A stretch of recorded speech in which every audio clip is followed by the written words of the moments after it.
Menteri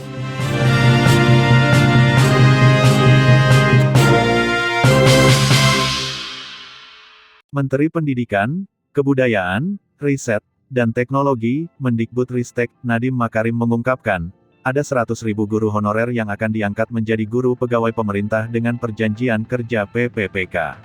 Nadiem mengatakan, hal itu diketahui dari hasil sementara seleksi guru PPPK tahap pertama yang berlangsung pada September tahun 2021 ini. Nadiem mengatakan, 100.000 guru honorer tersebut merupakan 30% dari total 326.476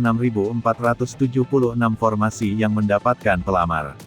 Adapun jumlah total formasi yang tersedia sebanyak 506.247 formasi. Nadiem yakin bahwa jumlah guru honorer yang diangkat menjadi guru PPPK akan bertambah pada tes seleksi berikutnya. Menurut dia, formasi yang tersedia pada seleksi berikutnya juga akan lebih banyak karena pihaknya akan terus berupaya meyakinkan daerah-daerah untuk menyediakan formasi bagi guru PPPK. Namun, Nadiem menegaskan, jumlah sekitar 100.000 guru honorer yang akan diangkat menjadi guru PPPK tersebut baru berdasarkan rekap awal.